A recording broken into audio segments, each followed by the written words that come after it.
Aí. Qualquer ruído aí no meu áudio, porque eu acabei não providenciando o fone. Aliás, eu nem sei onde eu o deixei nessa correria. Não, mas tá dando para escutar você tranquilo, tá bom? Talvez eu tenha alguma sonoplastia de quando em vez assim um gritinho de uma criança, sabe? Mas aí vocês entendam, né? Que o trabalho invadiu o ambiente doméstico, né? Então tem que fazer algumas concessões, né? Em ambos os lugares.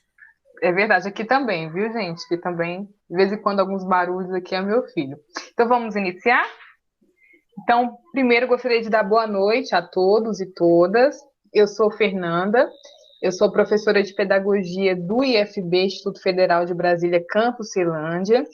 Eu faço parte da equipe organizadora do evento, tá? Que é composta por professores e por estudantes do curso de licenciatura em Física do Instituto Federal aqui do Campus Taguatinga. Eu gostaria de estender boas-vindas, né, a todos. E essa vai ser a nossa segunda roda de conversa, né, do evento Ensino de Física para Deficientes Visuais. Este evento ele faz parte de um projeto intitulado Ensino de Física na Educação Básica, Propostas Pedagógicas para Estudantes com Deficiência Visual.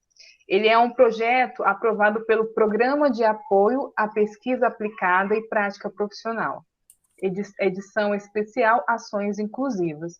Ele propõe se debruçar sobre a inclusão das pessoas com deficiência visual nas aulas de física na educação básica, tá? E para começar a nossa conversa hoje, eu vou iniciar minha audiodescrição, tá? Eu sou alta, eu tenho 1,70 de altura, minha pele é parda, eu tenho os olhos castanhos, o cabelo longo, castanho com algumas mechas recentemente loiras. Eu estou usando uma blusa rosa, estou com um fone de ouvido branco e atrás de mim tem um armário e uma janela com cortina da cor bege, tá? Então, bom, então vamos agora falar um pouquinho, né, sobre a nossa convidada, ela tem, gente, um currículo bem extenso, mas aí eu fiz eu diminui um pouquinho do currículo dela para poder falar um pouquinho para vocês. Então, a professora Girlane Florindo, ela é doutora em Linguística pela Universidade, né, de Brasília. Ela possui mestrado em Letras pela Universidade Católica do Rio de Janeiro, especialização em Língua Portuguesa pelo Centro Universitário São Camilo, especialização em Literatura Infantil e Juvenil pela Universidade Federal do Rio de Janeiro, especialização em Gestão de Administração Pública pela Universidade Castelo Branco, especialização em Educação em e para os Direitos Humanos, com ênfase na diversidade cultural pela Universidade de Brasília, e graduação em Letras pelo Centro Universitário São Camilo Espírito Santo. Ela tem experiência na área de letras, com ênfase em língua portuguesa e literatura brasileira, e na área da educação especial, com ênfase em educação inclusiva, deficiência visual e surdo-cegueira. Ela tem várias experiências na área da educação inclusiva, já trabalhou conosco, né, no IFB, Campus Taguatinga, como professora de língua portuguesa, já foi coordenadora do NAP, né, Núcleo de Atendimento a Pessoas com Necessidades Específicas, da SEDAI, onde eu tive o prazer de conhecê-la e aprender muito com ela. E hoje ela está trabalhando como docente do Instituto Federal do Sudeste de Minas Gerais. Tá? Professora Girlane, muito obrigada por ter aceitado o nosso convite. É sempre um prazer tê-la aqui conosco, mesmo de forma online, e sempre uma alegria imensa recebê-la aqui.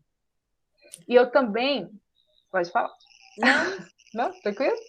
Eu também aproveito para agradecer a presença dos professores, dos estudantes que estão aqui conosco. Muito obrigada a todos. A professora Girlane, gente, ela terá 40 minutos, a gente conversou com ela antes, né? Ela terá 40 minutos ali para sua fala, e depois a gente passa a palavra aos colegas que estão nos assistindo e que queiram interagir, tá bom, pessoal? Então façam suas perguntas, eu fico aqui na posição de para poder mediar então o nosso diálogo nessa noitinha. Girlane, querida, passo a palavra para você. Obrigada, Fernanda. Obrigada, Verusca. Saudações aí, meus votos de saúde e paz para todo mundo.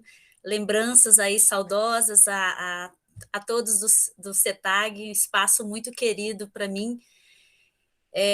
Passo ali ainda próximo ao campus. Hoje mesmo já passei naquela rua e o coração sempre dá aquela acelerada. Alessandra, que eu estou vendo aqui na tela, e os demais colegas que estiverem aí que a gente se conhece. Então, foi uma experiência muito rica e com a qual eu pude aprender muito, esses 11, quase 12, praticamente 12 anos, né, de Instituto Federal de Brasília, né? Então, tá. Obrigada por essa oportunidade, por esse convite, por essa troca, né? Uma das palavras-chave assim desse trabalho, tanto o trabalho que eu venho desenvolvendo, quanto o trabalho que nos espera, né, dos futuros aí docentes, né, os licenciandos de física, eu creio que seja a maioria aqui, né, que esse projeto da professora Verusca e da professora Fernanda contempla. Então, é a palavra encontro, tá? Precisamos estar abertos ao encontro do novo, ao encontro do diferente, ao encontro daquilo que a gente não conhece e que muitas das vezes a gente tem uma tendência aparentemente natural de nos assombrar, né? Mas, na medida que nós nos abrirmos ao encontro, a gente vai ver que não há necessidade do assombro, né? Eu preparei aqui uma projeção, né? Mas antes disso, eu quero fazer minha audiodescrição, caso haja entre nós algum amigo, algum colega com deficiência visual. Então, eu tenho os cabelos encaracolados à altura dos ombros e o que me dá entre os amigos da comunidade surda o sinal que eu recebi que é a letra G em Libras, que é o dedo indicador apontado para cima com o polegar na lateral. E você aproxima do cabelo aqui do lado direito e esse G desce circulando. É um sinal que eu recebi da comunidade surda. Eu tenho a pele clara, tenho olhos esverdeados, sobrancelha grossa, lábios grossos, estou usando um batom no tom vermelho escuro para ficar semelhante à professora Fernanda. Estou usando um vestido que na tela aparece apenas as alças, cor. Eu tenho a dificuldade com cores, que eu acho que é um salmão, não sei bem. Querida Vanessa, tudo bem? Então, feita essa audiodescrição, vamos à nossa conversa, tá? Luciane, saudações e saudades também. Queria dizer que eu faço um agradecimento na minha tese de todos vocês, né? Da equipe aí do CETAG, né? Por todo apoio, por toda parceria. Deixe-me compartilhar, então, a minha tela com vocês.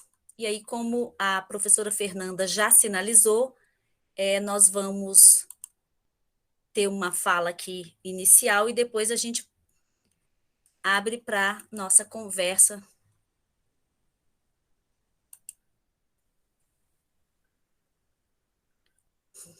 Só um minutinho, por gentileza.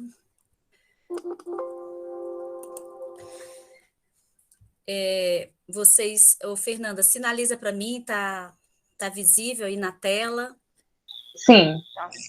O único ponto negativo aqui para o Meet é que a gente não se vê, né?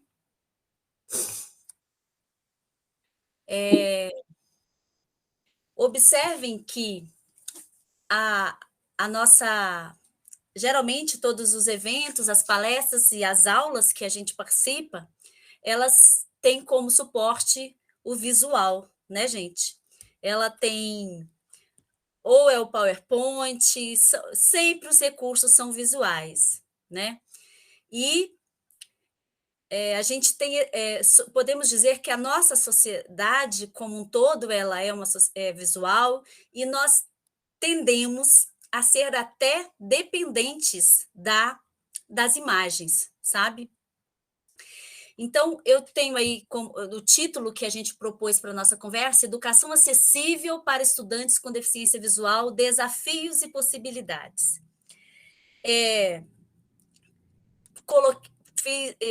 De forma intencional, coloquei a palavra desafio antes e a palavra possibilidade depois, para que a ênfase fique na possibilidade, tá? Desafios existem, mas fazem parte, né? E nós, na condição de videntes, se nós podemos olhar, a gente precisa ver. E se a gente pode ver, precisamos reparar, conforme nos disse José Saramago em Ensaio sobre a Cegueira. Lembrando que devemos considerar esse ver e esse reparar em seu sentido metafórico, né? Até que ponto nós reparamos nas necessidades específicas das pessoas ao nosso redor, dos nossos estudantes, né? Eu tenho aí nesse slide, como título Deficiência Visual, Cegueira e Baixa Visão, uma imagem que são bustos feitos em argila numa oficina de cerâmica do Instituto Benjamin Constant, que fica no Rio de Janeiro, a primeira instituição especializada a atender, a oportunizar os estudantes brasileiros à educação. É um instituto que foi criado no ano de 1850, 1855, no tempo de Dom Pedro II. Essa oficina fica dentro do departamento de reabilitação, um departamento que eu tive a oportunidade de ser servidora, e conheci essa oficina. Esses rostos, esses bustos foram feitos por pessoas com deficiência visual, tanto estudantes de nível médio, quanto pessoas que perderam a visão na idade adulta. Vejam que obras interessantes. E eu trago essa imagem aqui, não apenas como uma imagem ilustrativa desses 5 bustos, né, que aparecem aí na imagem, mas também para fazer menção à ideia, ao conceito de identidade, que faz parte aí desse universo e que a gente precisa considerar. Por quê? Como vocês tiveram a oportunidade de conhecer o professor Éder Camargo, né, doutor em física, pessoa com cegueira, eu tive o privilégio de conhecer o professor Éder no ano de 2011, eu acho, ou 2010, assim que eu tinha chegado no IFB, na UNB, quando ele foi membro de uma banca de mestrado na Química. E aí eu conheci a obra dele, a qual eu cito, inclusive, na minha tese. E o Éder, nesse trabalho, nesse livro dele, que é de 2008, ele vai dizer que dessa estreita relação que existe entre o ver e o conhecer, né? E isso foi muito enfatizado, principalmente no Ocidente, a partir do positivismo. E essa relação, embora não seja sinônima, a nossa sociedade, na condição de uma sociedade majoritariamente vidente, geralmente a gente vê que uma coisa é colocada como sinônima ou condição da outra. Aí ele vai dizer que a etimologia, por exemplo, do ver tem a sua raiz indo-europeia ligada ao significado, à ideia de olhar. E esse olhar no sentido de tomar conhecimento para ter conhecimento, né? Então, ver a partir da raiz do grego, por exemplo, significa observar, examinar, fazer, instruir, instruir-se, informar, conhecer, saber. Então, quando a gente faz esse estudo dessa etimologia, a gente vê que está muito ligada à nossa concepção de que ver é. E a gente observa também que uma série de termos ligados ao conhecimento utilizam de sintagmas voltados para a visão. Então, a gente tem ponto de vista, perspectiva, dentre tantos outros que pressupõem a visão. Por que eu estou falando disso? Porque isso para nós é algo tão comum, para nós que somos videntes, que a gente não imagina o quanto que essa sociedade, esse saber visiocêntrico, ele tem poder e ele acaba criando uma representação daqueles que não veem em relação ao oposto. Enquanto que ver está ligado diretamente ao acessar o conhecimento, o ser cego ou estar cego implica na concepção. E aí eu estava fazendo o meu estudo, tanto no senso comum quanto no conhecimento dominante, você percebe que há uma similaridade nessa compreensão. Então, a cegueira vai estar ligado ao infortúnio, vai estar ligada à incapacidade e vai estar ligado à ignorância. E isso a gente vai perceber principalmente nas relações. Às vezes para nós que estamos num ambiente educacional, que já passamos por muitas reflexões, às vezes a gente não percebe isso de forma assim mais forte, mais denso. Mas quando você no dia a dia, eu que tive a oportunidade de conviver muito de perto com pessoas com deficiência visual, tanto pessoas cegas ou com baixa visão, como que isso está impactado nas relações familiares e, claro, a gente tem que levar em consideração aqui as relações no ambiente escolar, no ambiente acadêmico. Às vezes a gente pensa, mas em pleno 2021, depois que a gente já teve a Convenção dos Direitos da Pessoa com Deficiência, no nosso país a gente tem a lei, a LBI, que é a Lei Brasileira de Inclusão, que entrou em vigor a partir de 2016. Depois de tudo isso, de todas essas conquistas legais, a gente ainda tem esses problemas de discriminação ou de relações assimétricas entre quem vê e quem não vê? Sim, a gente ainda tem, e a gente vê isso de uma forma muito recorrente. E aí, será que isso também existe no ambiente acadêmico? Existe dentro da escola? Já que nós discutimos e já estamos tentando viver o paradigma da inclusão? Sim, existe. E porque a gente precisa estar o tempo todo se monitorando, fazendo uma autorreflexão, se na nossa relação para com o outro, esse diferente que não vê, se eu não me coloco num lugar, numa posição de superioridade. A gente sabe que faz parte do humano essa relação de poder. E quando a gente fala de alguém que está numa defasagem ou numa desigualdade nessa relação, a gente vai observar essa assimetria. E eu posso afirmar isso para vocês de uma forma assim segura, porque eu tive o privilégio de ter como colega na UNB, dentro do programa de pós-graduação em linguística, uma colega cega enquanto eu estava no doutorado, ela estava no mestrado. Então, o relato dessa amiga dizer que muitas e muitas vezes ela se sentiu considerada como uma pessoa que tivesse muito pouco a oferecer, sabe? como se a experiência e o conhecimento que ela tem e que também estava buscando fosse muito pouco, que ela não tinha muito o que oferecer.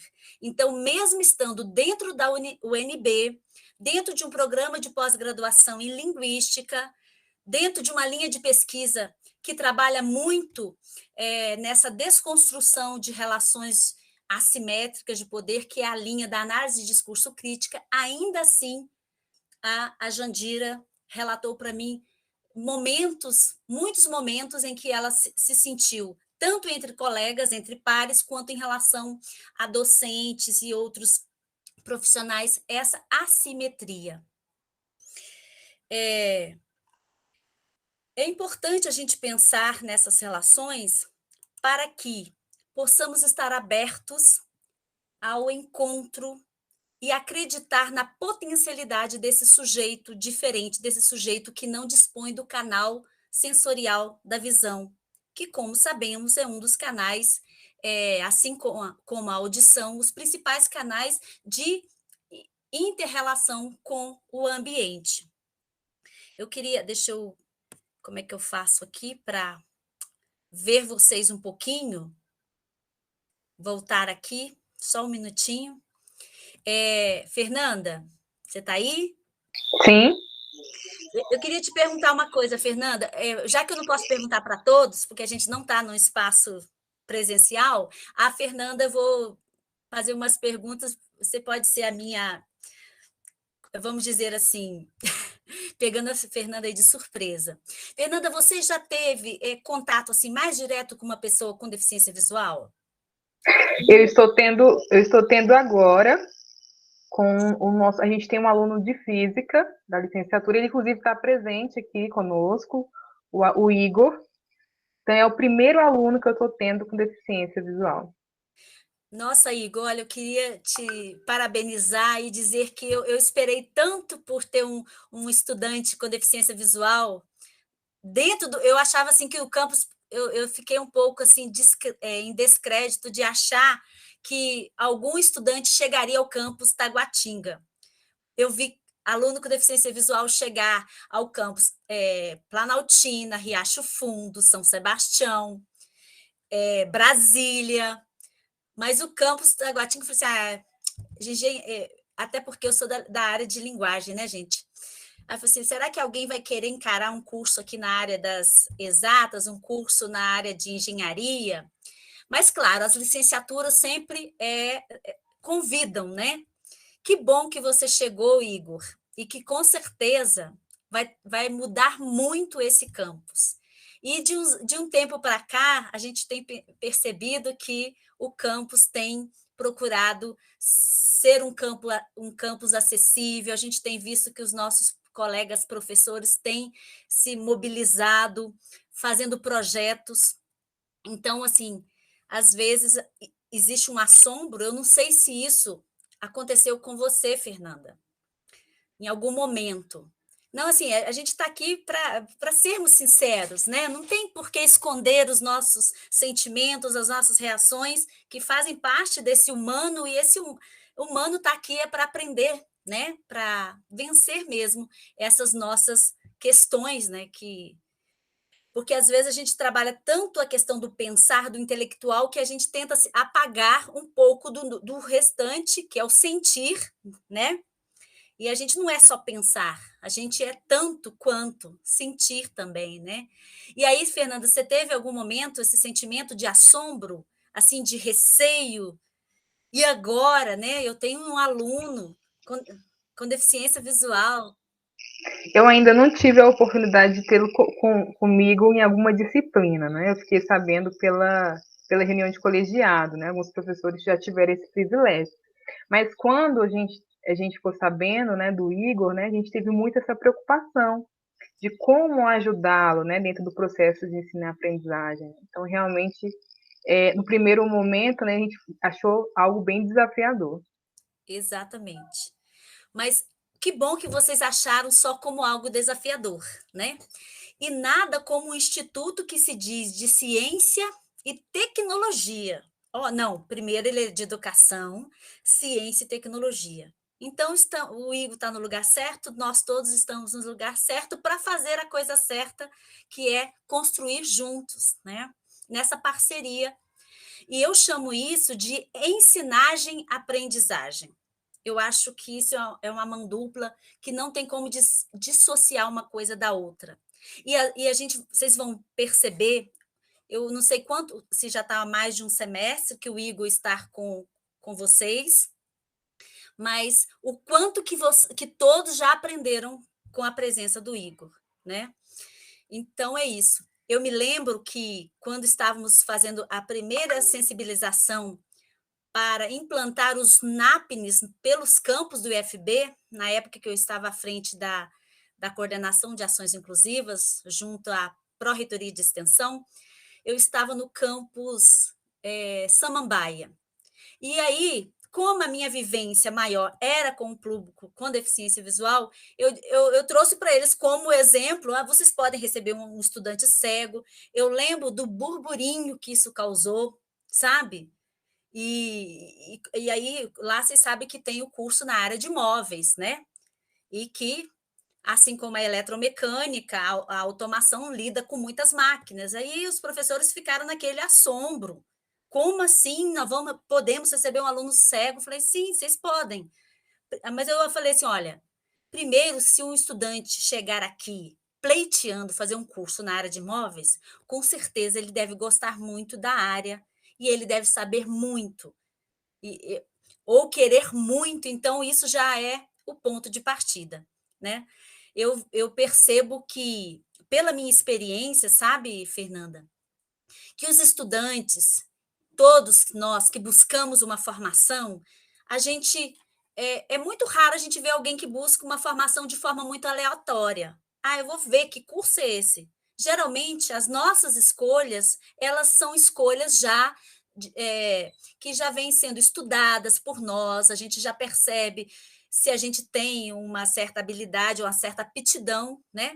Porque fazer uma coisa que 4 anos ou 5 anos de uma graduação de algo que não nos diz respeito, que não nos toca, eu acho isso pouco provável, né? Porque o mais comum é a gente perceber as pessoas se interessando pelas áreas. Quer dizer, eu não me interessei em fazer um curso de química, porque nunca foi a minha disciplina preferida, né? Eu optei por fazer letras e sou muito feliz pela escolha que eu fiz. E creio que o Igor escolheu física também não foi de uma forma assim aleatória, né? A mamãe mandou dizer que o curso que eu vou fazer é esse daqui. Não foi uma escolha aleatória. Então, o Igor já deve gostar de física. Provavelmente no ensino médio ele deve ter se destacado em física. E isso já é um ponto de partida, sabe? Que já acende para nós professores que o Igor estar no curso de física não é por acaso. Não for, eu creio, talvez eu esteja equivocada, a gente sempre pode estar equivocado, são possibilidades, mas que o Igor não escolheu de forma aleatória o curso de física, né? Ou que tenha sido a única opção dele. Então, gente, continuando, feita esse parênteses, deixa eu voltar aqui. Vocês devem, não sei quantos aqui já ouviram já sobre a Convenção dos Direitos da Pessoa com Deficiência, CDPD, que é do ano de 2006, uma convenção da ONU, e foi ratificada com status constitucional no nosso país a partir do ano de 2008. Por que eu cito a convenção? Porque a convenção ela vai balizar uma série de outros documentos legais entre os países signatários. E a partir da convenção, a gente tem um grande ganho numa reconstrução, a gente chama isso até de uma virada discursiva, numa série de conceitos ligados ao campo das pessoas com deficiência. O próprio conceito de deficiência foi redefinido, porque até então a deficiência era colocada para a pessoa. E a partir da convenção, a gente vê que a deficiência ela está ligada a um ambiente de barreiras, certo? Então, é diretamente proporcional a quantidade de impedimentos com a quantidade de de barreiras, e se eu busco quebrar essas barreiras, automaticamente eu estou proporcionando acessibilidade. Então, se tem uma barreira atitudinal em relação aos professores, à equipe, à escola, para que eu tenha acessibilidade atitudinal, eu preciso quebrar aquela barreira atitudinal, né? Que geralmente é a barreira primeira e a última, é que é a barreira mor. Por quê? Se numa escola eu tenho educadores que não acreditam no potencial daquele estudante que chega, seja ele cego ou surdo, ou com autismo, ou com deficiência intelectual, se eu, como docente, não acredito que ele tem o direito de estar ali e que ainda ele é capaz de aprender e aprender muito e a me ensinar, inclusive, se eu não acredito nisso, então eu não vou conseguir superar e construir outras acessibilidades, né?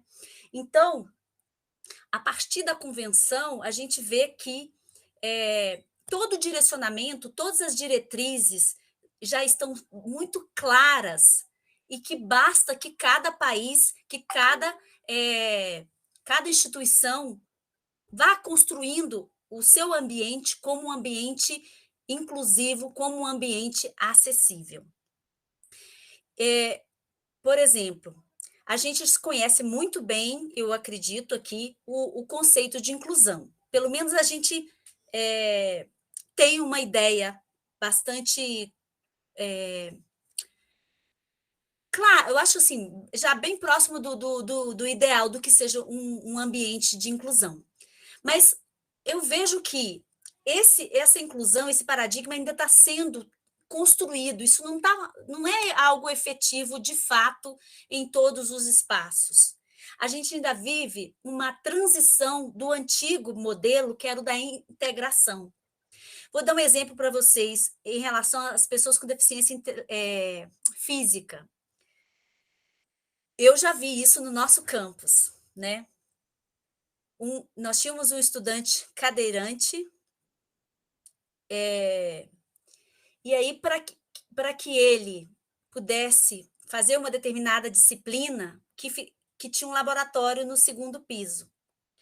E, embora tivesse a rampa, essa rampa estava num grau, num nível, que esse estudante não dava conta de acessar o segundo piso sozinho, ou seja, de forma independente. Ele dependia de algum colega ou até mesmo vigilante de levá-lo até esse segundo piso.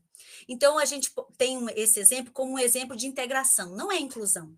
A inclusão é se esse estudante tivesse condições de chegar até a sua sala de aula de forma independente. Então, eu acredito que alguém aí, em algum momento, tenha presenciado, por exemplo, uma pessoa na sua cadeira de rodas sendo carregada, escada acima, em algum lugar, em alguma instituição. Então, isso aí é integração. É o sujeito que está tendo que se virar para estar ali.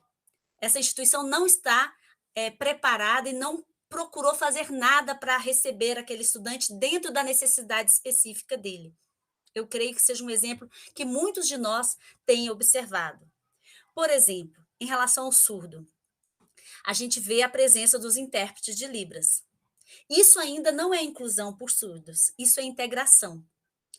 A inclusão seria se os docentes também fossem sinalizantes, sabe? Então, por isso que eu digo, a gente ainda está nessa transição para realmente estar numa sociedade efetivamente inclusiva.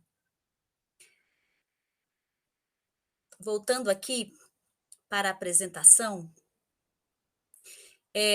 conceitos como comunicação, como desenho universal, são apresentados... Gislaine, a gente não está vendo seu slide.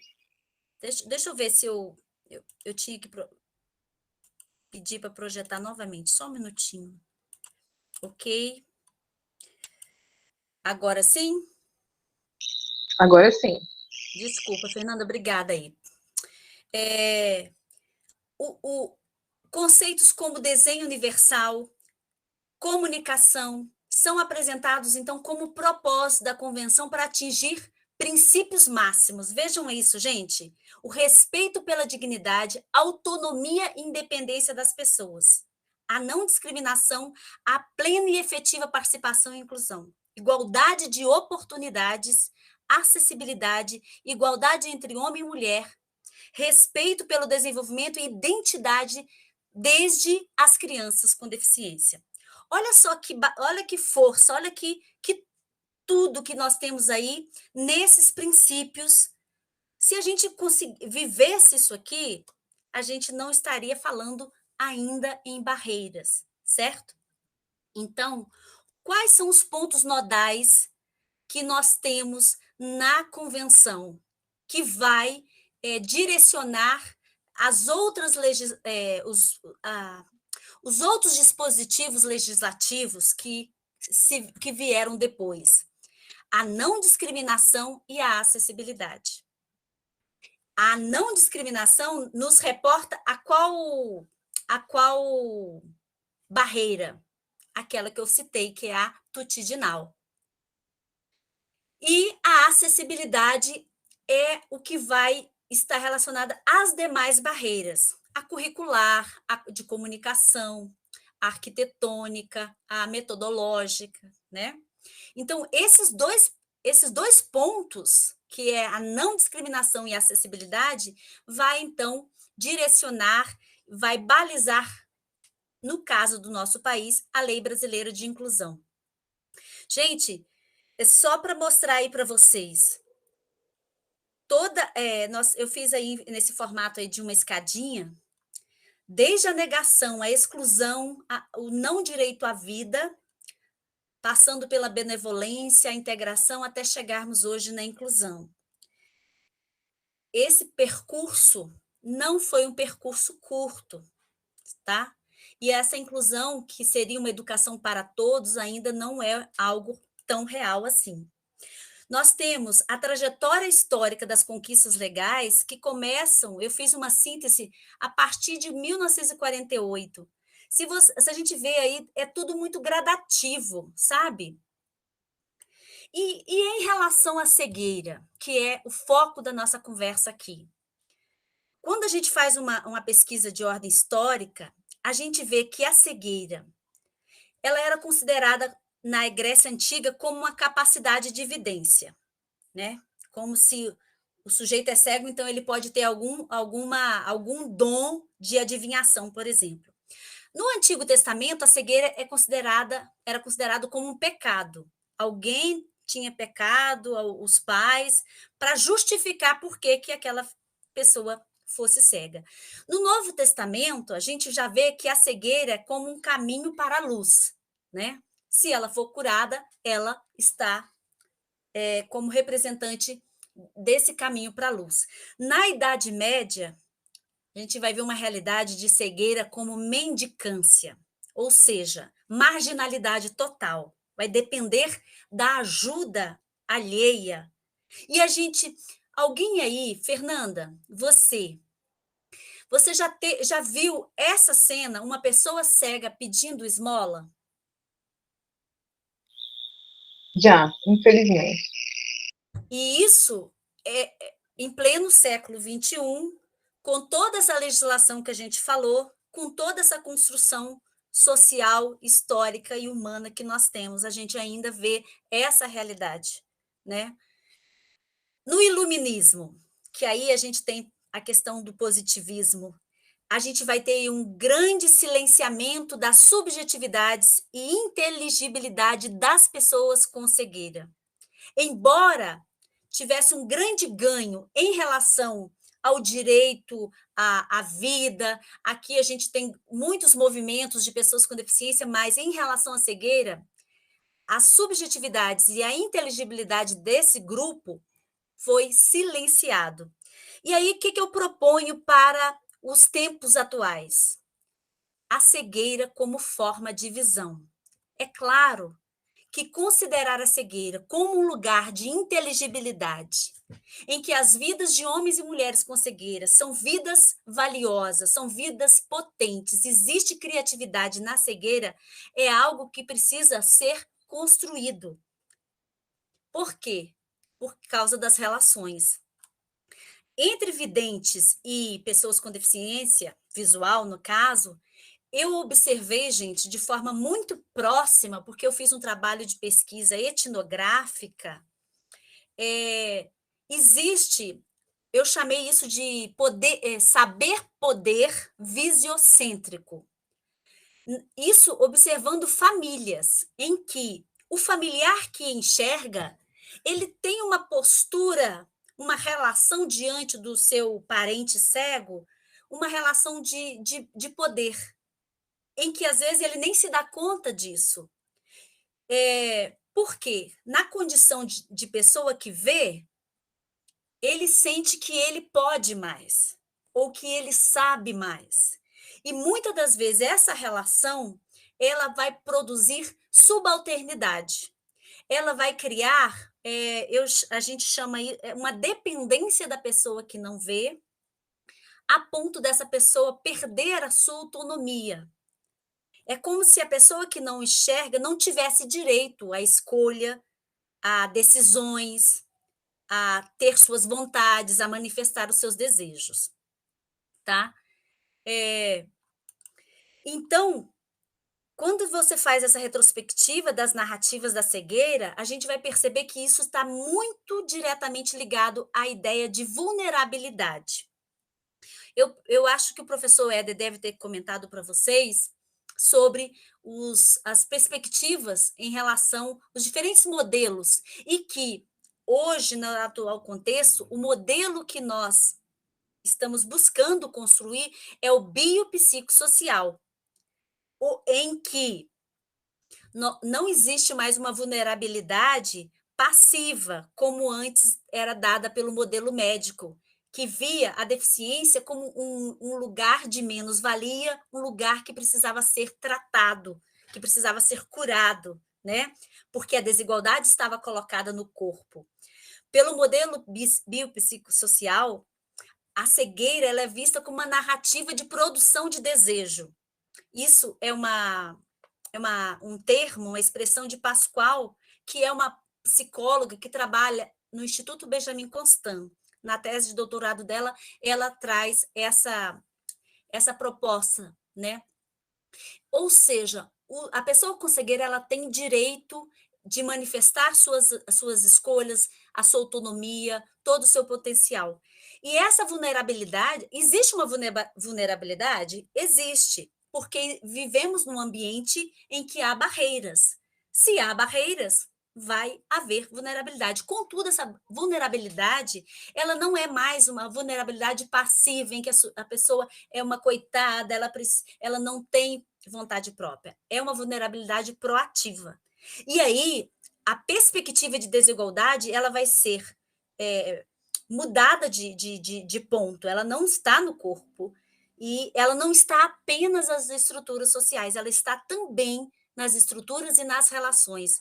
Por que eu foco tanto na relação, gente? Porque na sala de aula, na relação entre professor e aluno, e principalmente que existe uma relação de poder entre o docente e o aluno, essa relação não precisa não ser assimétrica entre os colegas, entre aquele que vê e aquele que não vê. Então, as relações, elas são muito valiosas. Eu percebi que o professor Éder também falou, né, da questão da diferença quando eu tenho a deficiência visual congênita da deficiência visual adquirida. Deixa eu acelerar um pouquinho aqui, que eu sei que eu sou um pouco lenta. Então, professores e futuros professores, eu faço um convite a cada um e a cada uma para que reflitam sobre as representações discursivas sobre a deficiência visual, ou as representações que nós temos. Será como é que verdadeiramente numa conversa assim interna, como é que eu vejo a pessoa com cegueira, né? Porque isso vai implicar nos modos como esse estudante com deficiência vai se identificar e quais serão as transformações no seio das práticas educativas, né? Se esse estudante ele vem de uma realidade de um ambiente já inclusivo ou não, isso, o desempenho dele na sala de aula, por exemplo, quem vai trabalhar com ensino médio, né? Esse estudante já passou pelo ensino fundamental, claro, né? Que eu acho que a disciplina de física ela é trabalhada a partir do ensino médio, né? Não sei se no 9º ano nós já temos física, não sei, estou um pouco distante dessa desse dessa modalidade. Então, quer dizer, a gente precisa conhecer um pouquinho mais desse estudante, do histórico dele, porque às vezes ele não vai mostrar tanto o seu potencial, porque ele teve uma experiência de discriminação na etapa anterior do seu processo educativo. E os impactos dessas práticas, que sejam elas tendo sido inclusivas ou não, nessas identidades, nas identidades desses sujeitos. E que tudo isso vai trazer, e vamos observar, então, as mudanças nas relações entre pessoas com deficiência visual e a comunidade escolar, né? Eu queria chamar a atenção de vocês mais uma vez para a questão do encontro. Fui encontrar com meus parentes. Essa é uma expressão de uma colega que eu conheci na UNB, que é indígena, Anubian Tupinambá. Ela faz referência desse termo ao fazer referência ao seu grupo, né? Aos seus iguais, que ela chama de parentes. Que ela disse que foi escutar as histórias deles, juntos e reunidos e unidos nos encontramos. Então, eu convido vocês a terem essa postura de ir ao encontro. Eu gostei muito e me inspirei nesse termo parente que os indígenas utilizam entre si, embora não se trate da mesma relação de ancestralidade, mas eu proponho numa relação de afetividade, como aquele que se importa, para que as experiências dos estudantes com deficiência visual que nós venhamos a receber de outras instituições, né, que a gente vá ao encontro deles, não como um ser tão diferente que nos assombre porque vai depender de outros recursos, sabe? Que a gente pudesse se importar com as histórias deles, né? E junto com as nossas histórias, para que a gente superasse barreiras e pudéssemos construir acessibilidades. Eu gosto de utilizar acessibilidades aí no plural, porque se nós temos muitas barreiras, então a gente precisa ter diferentes tipos de acessibilidade. Por isso que eu proponho o termo pluralizado. Porque nós precisamos nos importar, e eu coloco aí já numa afirmativa, porque aqui cada um de vocês, cada um se importa, e por isso queremos contribuir para que essas histórias ecoem. Lembra que eu falei do silenciamento que se deu das subjetividades e das inteligibilidades das pessoas cegas a partir do iluminismo, ou principalmente no iluminismo?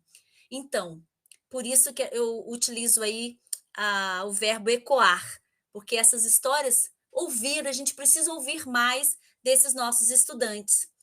Por quê?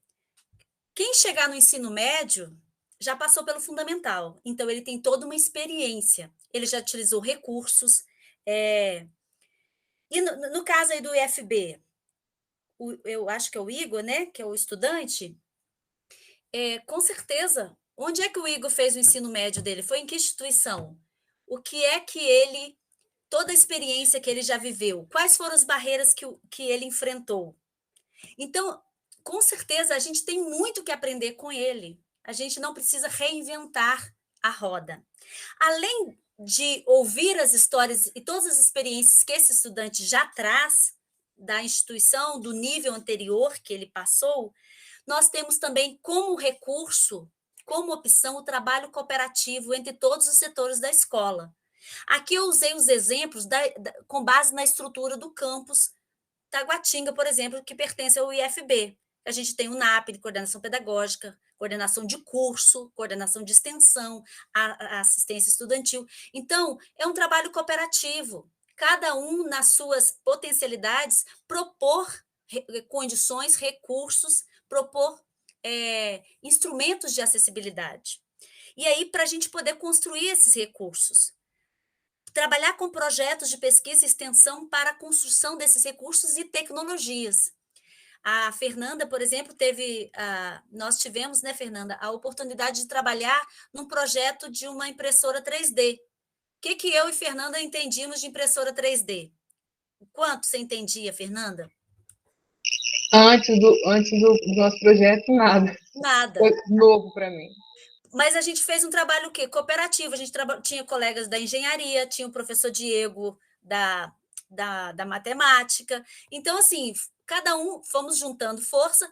Nós entramos com o nosso conhecimento da comunidade de pessoas com deficiência visual. Outro aspecto, buscar apoio em associações de e para pessoas com deficiência visual, no caso. Aqui em Brasília, a gente tem a Associação Brasiliense de Deficientes Visuais, a BDV, que sempre trabalhou em parceria conosco. Desde 2011, a gente propôs, eles solicitaram para a gente, inclusive, um curso de Linux. Então, do IFB não tinha nenhum professor com experiência na área de trabalhar com estudantes com deficiência. Mas teve uma professora com boa vontade, ela não criou assombro, ela aceitou o desafio de aprender junto, então houve um encontro. O ABDV trouxe a expertise na relação com a própria deficiência e a professora entrou com o conhecimento dela na área de informática e houve um casamento perfeito. Então, é desse encontro que eu estou sempre falando, porque a relação é sempre de ensinagem-aprendizagem. Nós aprendemos, enquanto professores, tanto mais do que, às vezes, ensinamos, né? Por isso que essa metodologia, para trabalhar com as pessoas com deficiência, sobretudo as pessoas com deficiência visual, a meu ver, é uma metodologia em movimento, porque ela está sempre em construção, não é um processo estanque, parado. E aí, pessoal, eu já vou tentar aqui ser mais sintética, mas para ver se eu consigo, por causa eu estou olhando aqui o relógio, estou ficando apavorada. Mas precisa ter um engajamento contínuo de todos os atores envolvidos. Eu não consigo conceber educação e aprendizagem, seja em que instituição for, municipal, estadual, federal, como é o IFB, que é de formação profissional, seja na universidade, que trabalha mais o acadêmico, eu não consigo pensar em um espaço de formação que não seja um espaço de engajamento, de envolvimento. Ou seja, nós, como docentes, a minha função não é reprovar alunos ou mostrar para eles que o processo é muito difícil, que ele chegou ali por acaso. O nosso papel é de mediadores e mostrar para eles que existe os nossos degraus, os nossos alvos que a gente precisa alcançar, né? Então, e que nós estamos juntos nesse movimento. Então, tem que ser um envolvimento, um trabalho prático, porque temos que criar condições. Tem toda a questão social envolvida, porque o nosso compromisso social, enquanto a educação, todo o seu compromisso, os institutos federais nem se fala, né? Quando a gente vai ler lá no nosso PDI, na missão, todo o seu compromisso social, precisa ser algo efetivo e, como eu já citei, precisa ser afetivo. Não consigo pensar educação sem afetividade. Ou seja, eu me importo com meus estudantes e eu me importo com aquele que talvez esteja em desigualdade de condições. Por isso que a experiência é de ensinagem e aprendizagem. Essas pedagogias têm que ser acessíveis e a tecnologia assistiva estará aí. e o Instituto tem toda a condição de construir tecnologias. Eu trouxe, por exemplo, para vocês, exemplos de leitura escrita de pessoas que não usam, por exemplo, nem computador e nem o braille. Esse foi o público que eu me deparei. E aí, eu estava querendo entender os letramentos de pessoas que não escreviam nenhum recurso, mas queriam produzir textos. E aí a gente descobriu que tinha como eles produzirem textos, mesmo não usando o computador e nem o braille, e claro, como pessoas cegas não usavam mais a tinta. Então, eles produziam seus textos ditando para alguém. Então, são muitas as potencialidades, as possibilidades. Vou mostrar aqui rapidinho. Não vou passar isso tudo, tá, gente? Não se preocupe. Olha só. Esse exemplo que a gente é de superação de obstáculos. Um senhorzinho chamado Constantino não conseguiu aprender braille porque não tinha o tato por conta da questão de saúde. Ele ditou o poema para a Fabrícia, uma moça com cegueira congênita, aprendeu o braille desde muito cedo. A Fabrícia transcreveu o texto do Constantino para o braille. Como ela sabe braille, ela também sabe ler o braille. Ela fez a leitura do poema do Constantino para o Rubem, que é um vidente. O Rubem transcreveu em tinta, passou para o caderno. Por quê? O Rubem, embora seja um professor, ele não tem letramento digital. Ele tem aversão ao computador, então ele não usa o computador. Então, a parte do Rubem foi transcrever para tinta. E ele passou esse texto lá do Constantino para Lohane, que usava o computador, é evidente, usava o computador. Então, todo esse processo aqui para que o texto do Constantino não fosse perdido. Tem muitas etapas? Sim, mas houve um encontro aqui, houve um engajamento de diferentes atores e esse senhorzinho, que tem quase 70 anos, gosta de escrever poemas, só que ele precisa dessa tecnologia assistiva. E, no caso, a tecnologia assistiva para o Constantino são pessoas.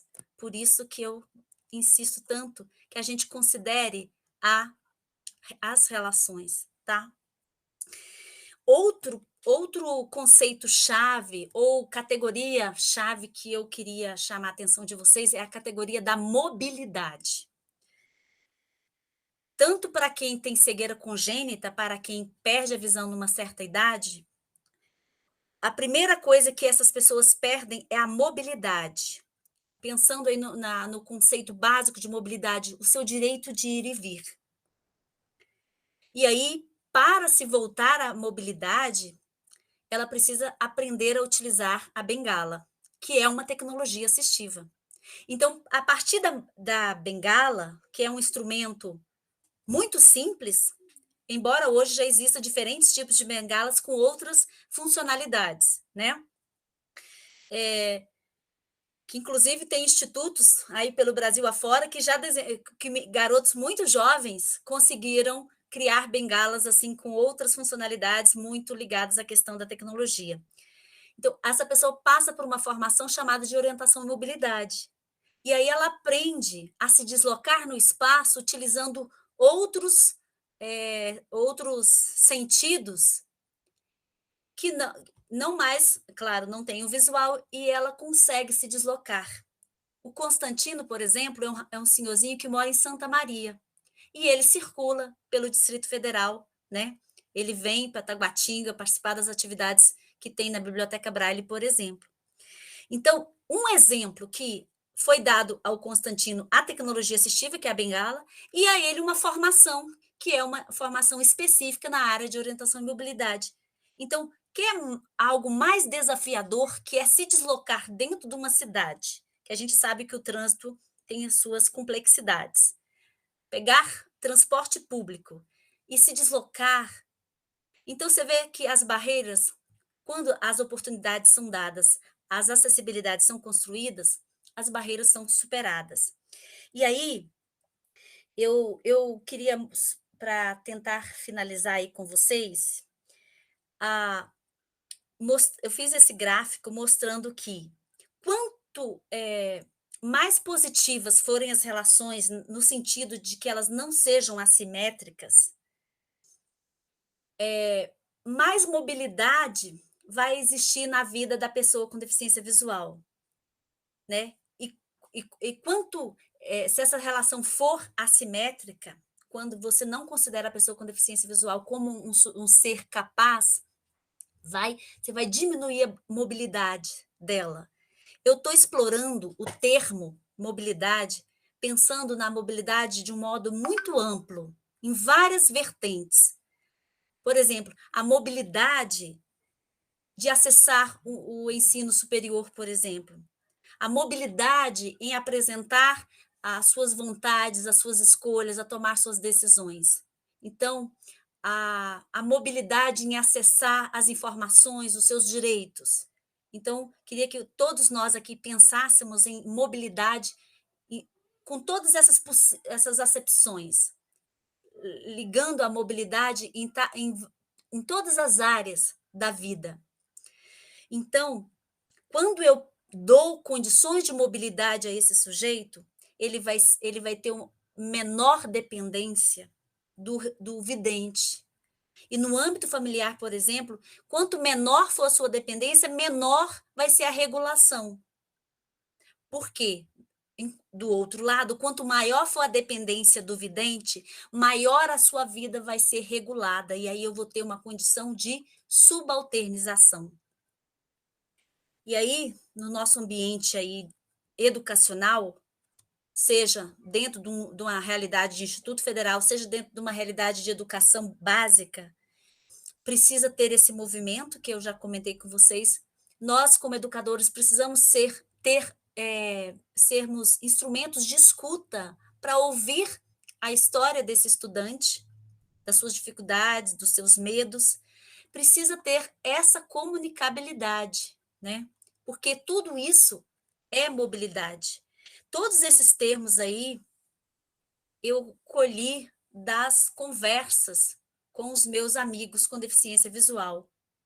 Tudo aquilo que representa os seus desejos, encontro, aprendizado, conversa, troca de ideias, retorno à leitura e escrita, que, paralelamente à perda da mobilidade, essa outra perda significativa na vida dos sujeitos que perdem a visão é a perda da leitura e da escrita.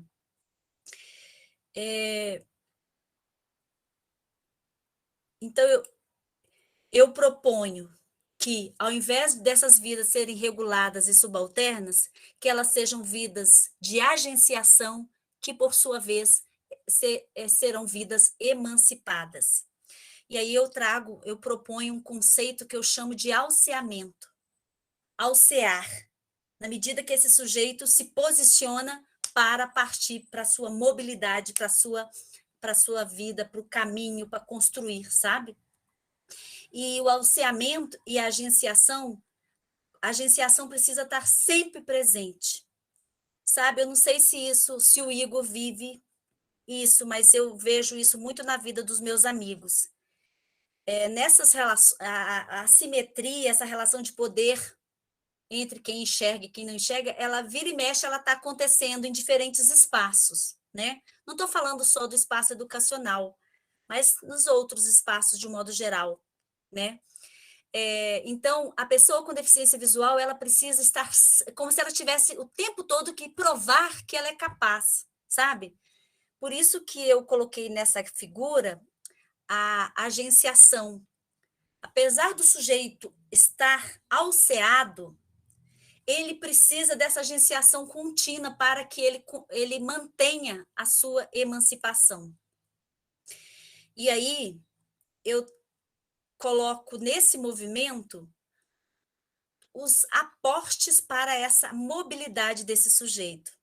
Os letramentos, que são fundamentais, né, que representam o conhecimento como um todo, proximidade e escuta, tecnologia assistiva, né? Eu observei que nas relações entre quem vê e quem não vê, pessoal, dois tipos de relações, que aí eu posso até perguntar à professora, eu não sei se tem mais alguém, além da Fernanda, que tenha tido alguma convivência com pessoas com deficiência visual, ou até mesmo o Igor, né?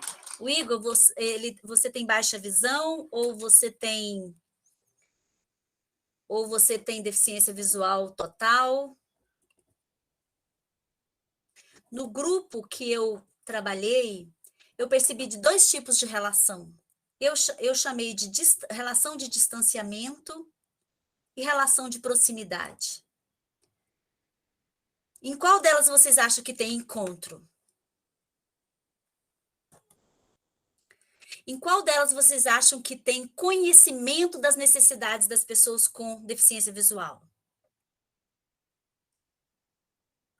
Um exemplo.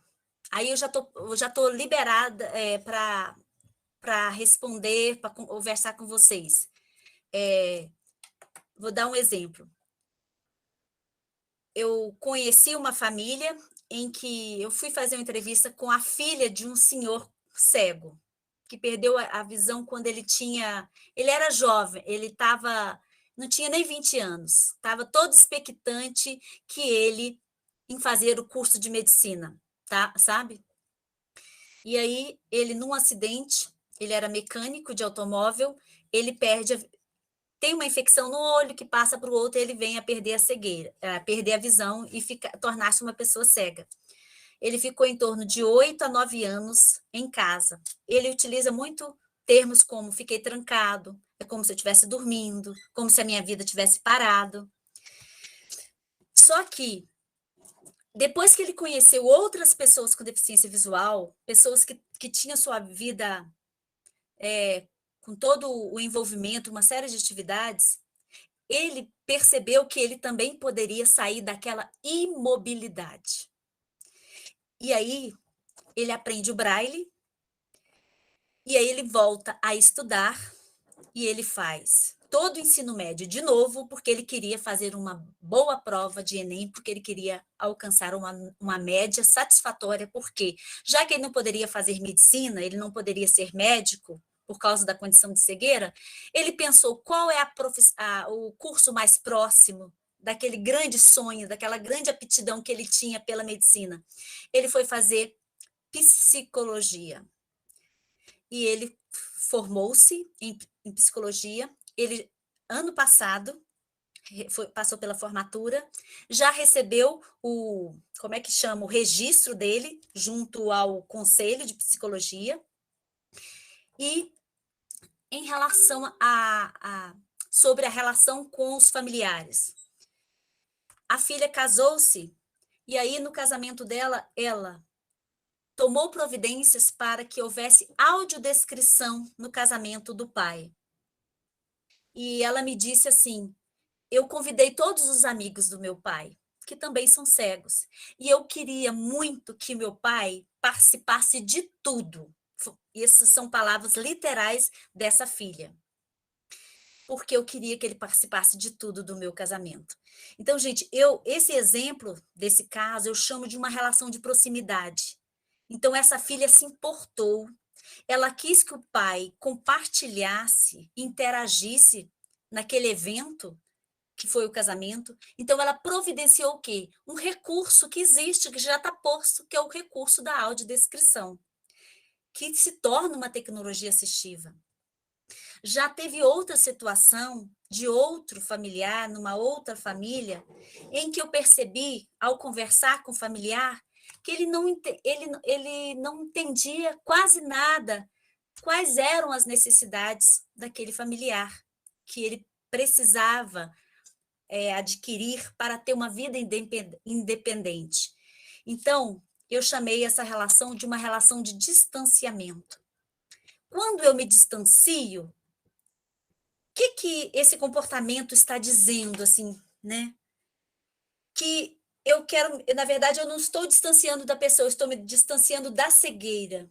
Então, chamando aqui para a nossa reflexão enquanto educadores ou futuros educadores, qual é a relação que eu estou tendo com o meu aluno cego, com o meu aluno com deficiência visual, o meu aluno com baixa visão, ou os demais necessidades que venham, que eu me venha deparar.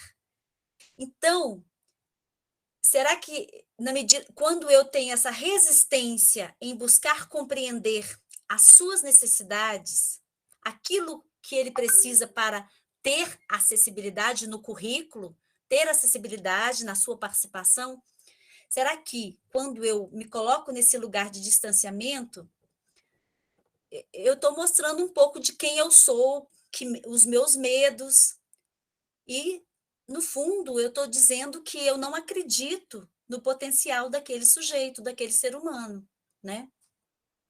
Por quê? Por isso que eu falo muito do encontro, do movimento, do aprender junto, do trabalho cooperativo, porque as tecnologias já existem. Por exemplo, no IFB, o IFB tem o exemplo do IGO. Se a gente for verificar, em outros institutos e outros campos, tem outros IGOs. Institutos mais experientes que nosso, que já trabalharam outras tecnologias, outros recursos pedagógicos adaptados, e assim sucessivamente.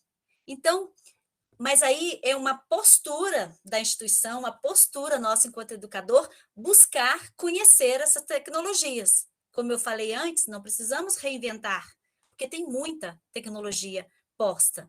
O professor Éder citou algumas, né? Os recursos, por exemplo, ligados aos letramentos que existem para o acesso ao computador, por exemplo, já tem inclusive os gratuitos. Os celulares hoje, que é das melhores, eu acho que das maiores invenções, né, do século, já tem as acessibilidades. Eu acredito assim que tem muito mais acessibilidade, só que a gente precisa se apropriar delas e trazê-las para dentro do nosso espaço escolar.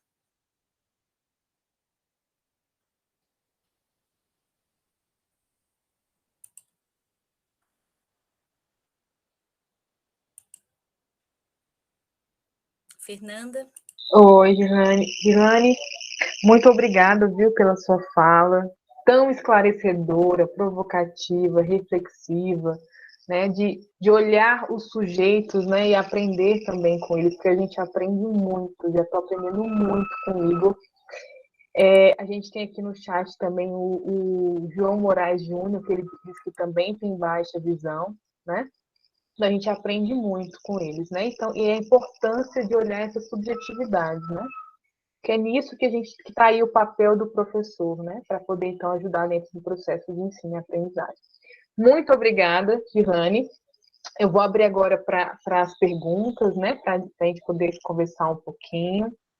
Aqui no chat já se tem uma pergunta da Alessandra. Alessandra, você quer falar? Eu posso estar lendo aqui. Vocês podem ficar à vontade, gente, para esse finalzinho também, usar o microfone para poder falar.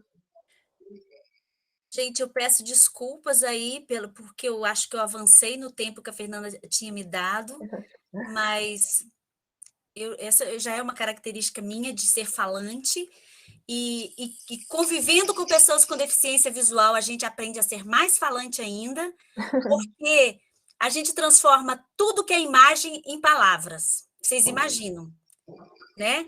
E aí, por isso que eu tenho que me monitorar para tentar sintetizar, mas ainda é um exercício a ser feito, né? Mas foi ótimo ouvi-la. Eu vou ler aqui para você a pergunta da Alessandra, e os demais podem ficar à vontade para postar mais perguntas ou participar, né, pelo microfone. Da Alessandra é assim: para um aluno cego ser realmente incluído em uma turma regular com 20 ou 30 alunos, quais os recursos essenciais que a instituição deve fornecer para as aulas?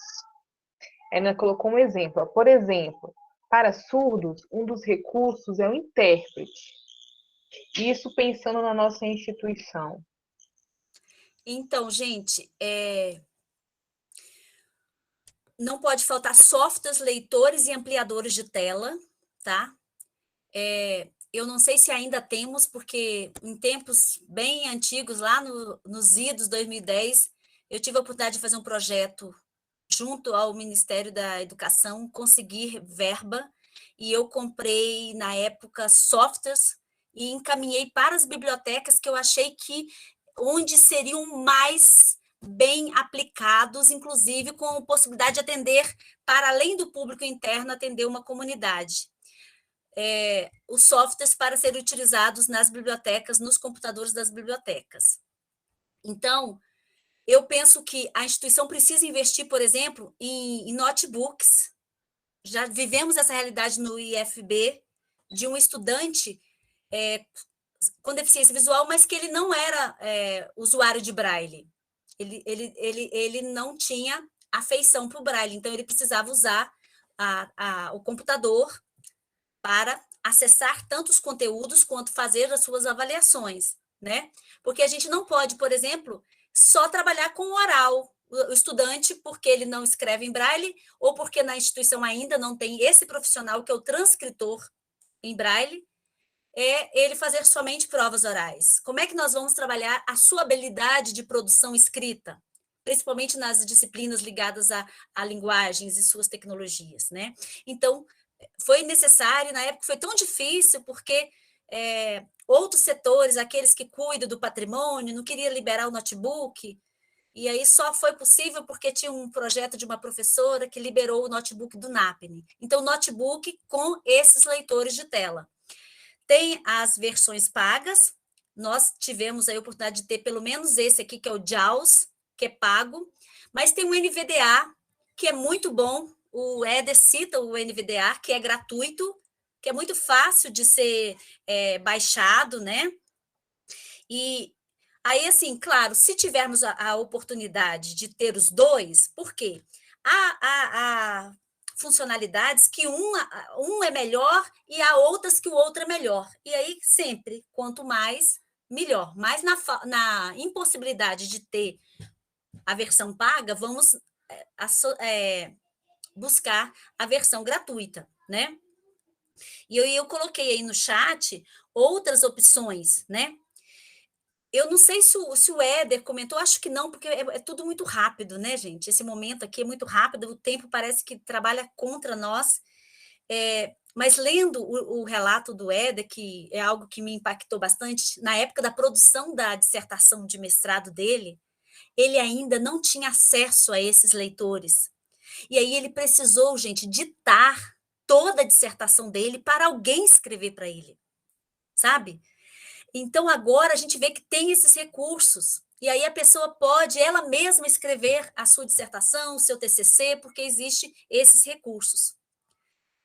E quem fez a pergunta mesmo foi a Alessandra? Alessandra. Mas tem outra realidade, Alessandra, por exemplo, exatamente o contrário, diferente. Gente, eu estou como professora de Libras agora, estou tentando, comecei a sinalizar. Nós tivemos lá no Campus Brasília um casal fazendo curso de gestão pública, que eles eram opostos, eles eram anti-tecnologia. Por serem pessoas assim um pouco mais de mais idade, eles aprenderam Braille, liam muito bem, escreviam muito bem Braille, mas eram avessos à tecnologia. Só que estão dentro do instituto, que é o Instituto de Tecnologia, e o Campus Brasília, inclusive, tem um curso na área da informática. Então, qual a orientação que na época eu dei para as pessoas? Apesar de que eles estavam resistentes, eu penso assim, eles não poderiam passar por aquele campo sem ter-lhes sido oferecido o letramento digital, por exemplo. Porque, com certeza, a tecnologia, eu falo isso na minha tese, ela não é salvadora.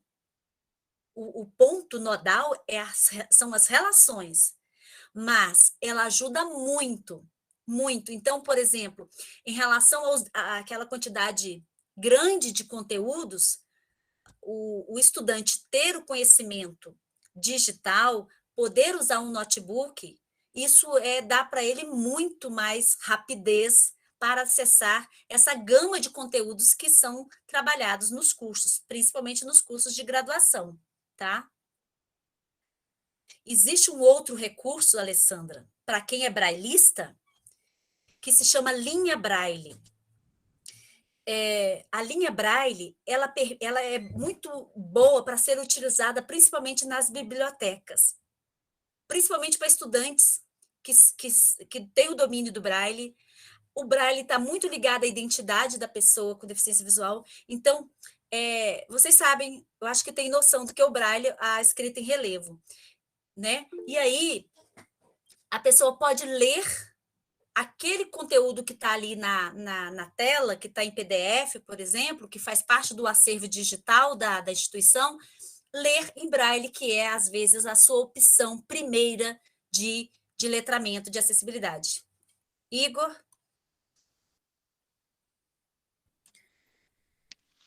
Oi, professora, boa noite.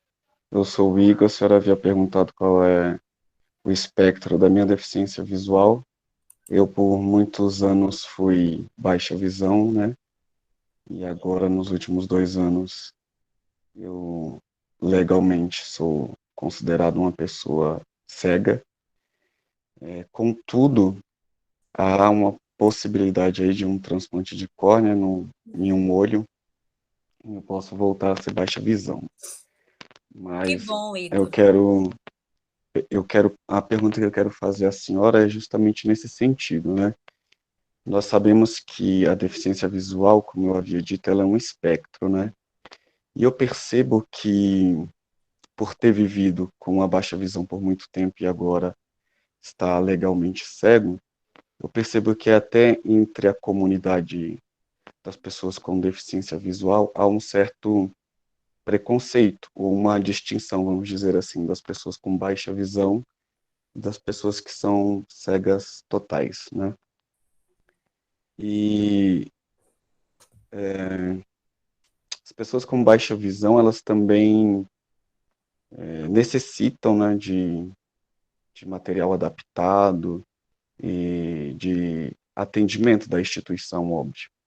E eu queria saber, na experiência da senhora, como, para quebrar essas barreiras atitudinais que eu imagino que as pessoas com baixa visão tenham que sempre, constantemente, provar que tem uma deficiência, como os professores, as instituições podem tentar lidar melhor com isso.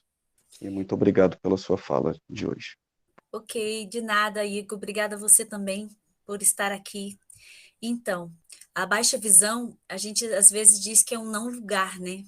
Porque a pessoa às vezes nem se identifica como uma pessoa cega, porque não é, e também não é vidente, então está nesse entre lugar. E às vezes, Fernanda e Verusca, às vezes essa pessoa com baixa visão sofre até muito mais discriminação por conta desse não lugar, né? Desse entre lugar, vamos dizer assim.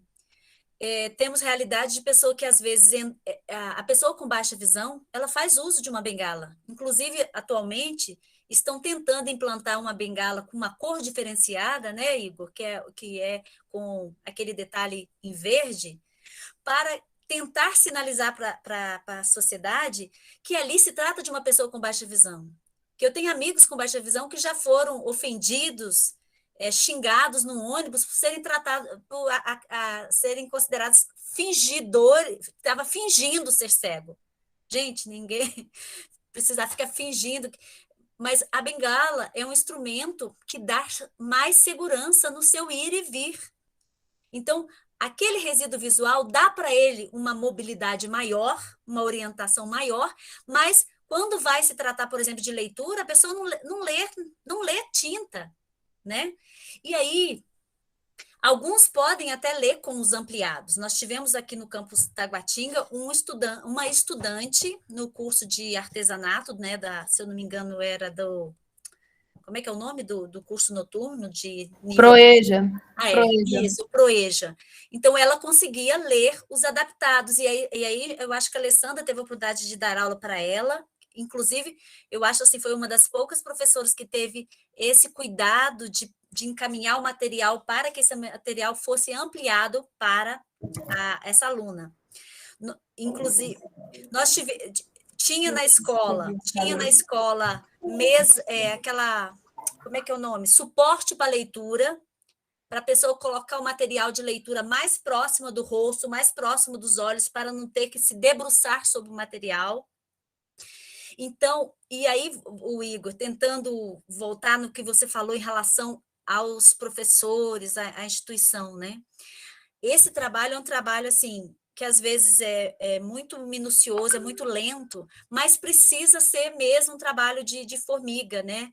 Um ir somando com o outro e aumentando o elo dessa corrente, porque, com certeza, todos que estão aqui hoje já são pessoas que já têm condições de ampliar, de serem multiplicadores do que já conhecem dessa experiência, né? E aí, e a gente ir multiplicando isso. Às vezes, que a gente que está, às vezes, nessa militância, às vezes a gente fica um pouco cansado, pensando assim, nossa, a gente está sempre batendo na mesma tecla, sempre falando em sensibilização, sempre falando em quebra de barreira, mas enquanto a gente não tiver uma instituição, uma sociedade verdadeiramente acessível, a gente tem que continuar batendo na mesma tecla. Quem vai se cansar, né? Que sejam eles, e não nós que defendemos essa bandeira, temos essa consciência de que a educação é um direito e é um lugar de todos, né? Então, assim, eu acredito que você, como a pessoa que vive essa realidade, você precisa ser incansável, né? E nós que somos professores que já estamos nesse trabalho, nessa conscientização, que a gente continue buscando mais colegas e aumentando esse grupo, né? Trabalhando com projetos, uma experiência, né, Fernanda, que valeu muito a pena, que além de nós professores, na nossa equipe a gente tinha os nossos bolsistas. E, com certeza, aqueles 5 bolsistas, desde diferentes cursos, né? A gente tinha aluno da automação, da informática, do ensino médio. Aqueles bolsistas, aqueles alunos, hoje já devem estar formados, com certeza são profissionais diferentes. E eu vi um engajamento muito grande daqueles estudantes por estarem fazendo algo prático, né? Eles conhecendo a pessoa com deficiência, eles podendo criar a tecnologia assistiva, como a gente fez. Na época, era para ensino de arte, utilizando a tecnologia da impressora 3D, sabe?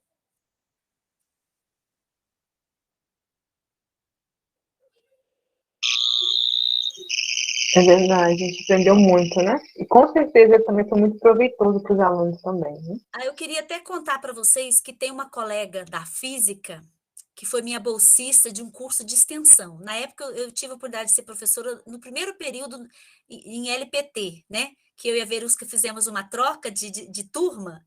Ela foi para o 3º ano e eu fiquei com a disciplina. E aí eu tive o privilégio de ter um projeto aprovado de extensão. E eu gosto muito de trabalhar com a extensão, gente, né? Quem aí é estudante, vocês, professores, porque a gente trabalha diretamente com a comunidade. E, claro, eu fui trabalhar com pessoas com deficiência visual, fui para a Biblioteca Braille, acabei me apaixonando e fazendo a minha pesquisa lá. A Juliana também conviveu com pessoas com deficiência, também criou laços, e a Juliana quer fazer o TCC dela sobre letramento digital, porque ela conheceu esses meus amigos, esses participantes, e viu que eles não têm letramento digital. São pessoas que não utilizam o computador. E sabe por que não utilizam? Não é porque não sabem, é porque não lhes foi dada essa oportunidade. Porque um outro tópico que eu queria ter falado com vocês, mas eu acabei pulando o slide, na pressa, no nervosismo, é sobre a questão econômica, né? Isso até tem a ver com a pergunta da professora Alessandra. Gente, muitas das vezes a barreira ela está estruturada em torno do econômico. Eu acho que o Éder tocou nisso, né? Porque eu conheço pessoas com deficiência visual que para elas não existe barreira. Por quê? Porque tem uma situação financeira que permite adquirir todas as tecnologias de ponta que existem. Só que nós estamos trabalhando numa instituição pública, e a gente sabe que a realidade é outra, que a realidade, a maior parte da população, a realidade é outra. Com essas últimas crises, a gente vê que as dificuldades, elas aumentaram. As famílias têm passado necessidades básicas, né, de alimentação. Então, A instituição é que tem que buscar ter esses recursos. Essa linha Braille que eu citei, por exemplo, a última vez que eu soube do valor dela, ela tinha um custo de R$ 20.000, sabe? Mas sei também, numa experiência lá do campus Bento Gonçalves, que num projeto de extensão, em parceria com o NAP, olha a questão da parceria que eu também comentei com vocês, os estudantes, não foi nem docentes, os estudantes bolsistas construíram uma linha Braille com recursos diversos, vamos dizer assim, recicláveis, que na época tinha saído por R$ 700. Olha só, quanta inteligência nós temos dentro dos nossos institutos com os nossos alunos. Vamos trabalhar com projetos e vamos conhecer esses outros projetos que tem no país. E a gente, como rede federal, isso é muito, pelo menos o que eu vivi, sempre foi muito tranquilo, a gente aprender com os outros que já viveram essas experiências.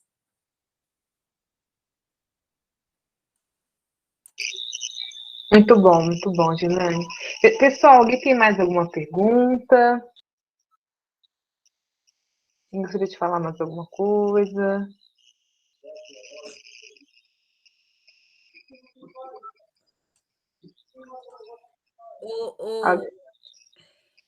Pode falar, Gilane. Eu queria ter mostrado para vocês, mas achei que ia tomar muito tempo. Mas aí eu convido você ou a professora Verusca que em algum momento, ou até vocês todos aí, que vocês assistam um pequeno documentário, eu acho que é 4 minutinhos só, que é um documentário australiano que diz: a inclusão torna o mundo mais vibrante. Que eu queria ter começado com esse pequeno vídeo, que é muito bonito, por sinal. Eu não sei se talvez houvesse tempo e quem pudesse ficar, porque ele, inclusive, faz uma síntese do que a gente conversou e ainda traz um recurso de acessibilidade, que é a audiodescrição. A inclusão. Eu estou tendo a oportunidade desafiadora de trabalhar como professora de artes no ensino médio, lá no meu novo campus. E aí eu puxei a sardinha para a minha brasa, discuti a relação entre arte e acessibilidade, sabe? E aí eu trabalhei com eles esse vídeo. A inclusão torna o mundo mais vibrante.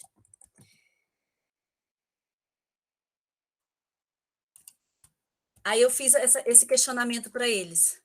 A arte, de um modo geral, ela é muito visual, né, gente? E aí, mas pelo fato dela ser visual, significa que ela não é para todos? Como é que fica as pessoas com deficiência visual? Eu questionando os meninos do ensino médio, né?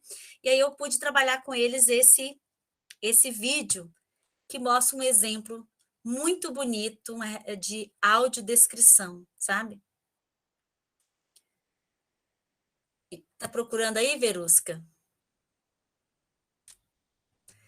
Aí vocês tiverem a oportunidade, assistam, porque é muito emocionante. Pelo menos me emociona. Eu acho assim, quem trabalha com educação tem que ser seres que se emocionam, que se deixam afetar, que isso faz com que a gente se importe e busque construir acessibilidades, construir uma educação acessível, né? Aí a Verusca já até copiou o link aí para a gente, olha.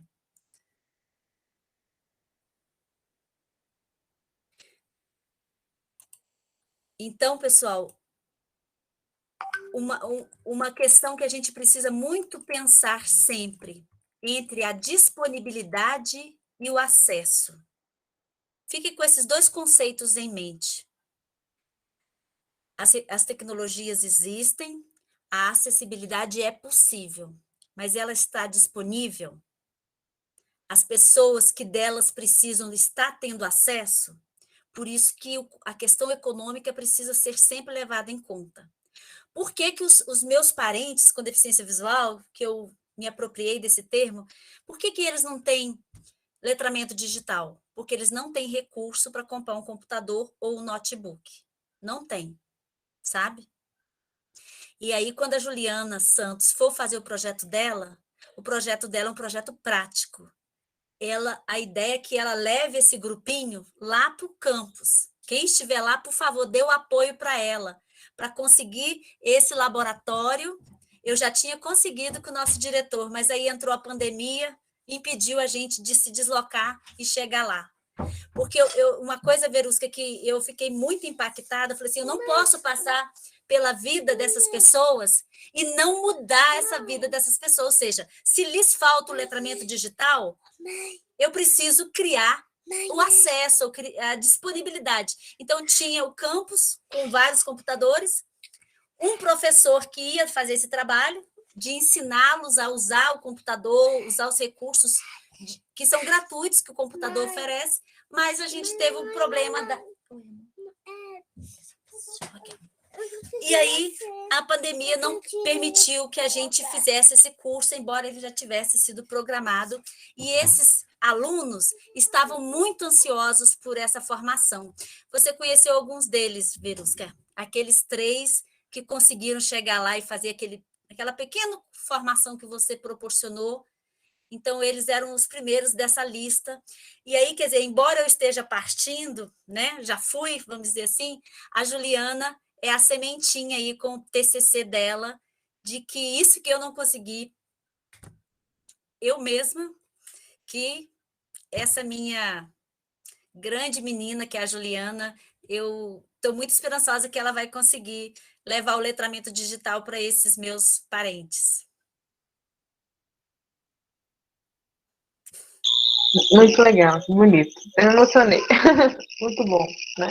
A gente com certeza vai apoiar a Juliana, sim, né, nesse lindo projeto, viu? Então, ela já escreveu o projeto já foi aprovado pela professora de metodologia científica, que é a professora Luciane, a nossa querida professora Luciane, outra parceira, e aí esperar as aulas presenciais retomarem para que seja possível, né, Ju? Você fazer aí o projeto, que é um projeto com base numa intervenção, né?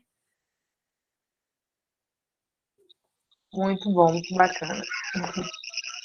A Juliana colocou aqui, obrigada, Juliana, com certeza. E aí, pessoal, eu fico à disposição para essas trocas, isso é muito, né? Como eu falei, a gente não precisa reinventar a roda, já existe muita coisa aí acessível, muitos recursos, né? Lá naquele NAPNE, por exemplo, se vocês abrirem aqueles armários, tem muita coisa para o público com deficiência visual.